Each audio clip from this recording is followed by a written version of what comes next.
एक छोटा सा शहर था जहां लोग ज्यादातर अपनी जिंदगी में जल्दबाजी से फैसले करते थे। इस शहर में दो दोस्त रहते थे, हमजा और साद। दोनों बचपन से साथ थे, लेकिन उनकी सोच बहुत मुख्तलिफ थी। हमजा बहुत बेसब्र था।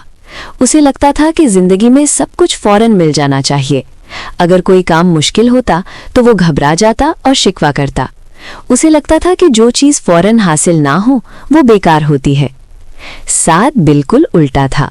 वो खामोश तबीयत का था, गहरी सोच रखता था और हर फैसला सब्र से करता। वो मानता था कि हर चीज का एक वक्त होता है और सब्र कभी जाया नहीं जाता। एक दिन शहर में एक बड़ी इम्तिहानी सिचुएशन आ गई। लोगों को अपनी समझ, रवायत और फैसले से एक मुश्किल का सामना करना था। हर शख्स अपनी राय देना चाहता था। हमजा फौरन बोल उठा, हमें सोचने की जरूरत नहीं, जो दिल कहे वही करना चाहिए। उसकी बात सुनकर कई लोग मुतासिर हो गए। जल्दी जल्दी फैसले होने लगे, मगर साद चुप रहा।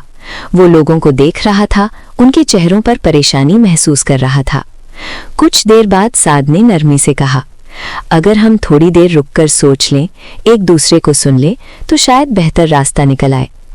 कुछ लोग हंस पड़े, कुछ ने उसे कमजोर समझा।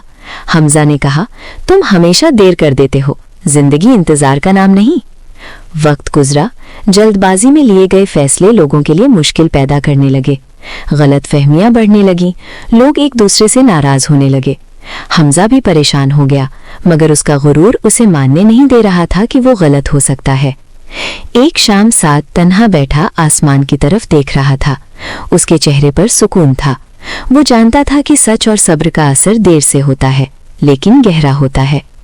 अगले दिन जब शहर के लोग बहुत ज्यादा उलझन का शिकार हो गए, तो उन्होंने खुद साद से मशवरा मांगा।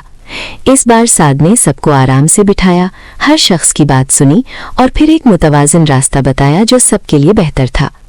लोगों ने उसकी बात मानी। धीरे धीरे मसाइल हल होने लगे। शहर में सुकून लौट आया। लोग समझ गए कि सब्र और सोच समझकर किया गया फैसला ही असल कामयाबी होता है। हमजा ने साद से माफी मांगी। उसने कहा, आज मुझे समझ आया कि ज्यादा बोलना अक्लमंदी नहीं होता, असल अक्ल सब्र में होती है। साद मुस्कुराया और कहा, जिंदगी हमें हर दिन कुछ नया सिखाती है, बस सुनना आना चाहिए। इस दिन के बाद शहर के लोग जल्दबाजी से पहले सोचना सीख गए। से हमें ये सबक मिलता है, सब्र का फल हमेशा मीठा होता है।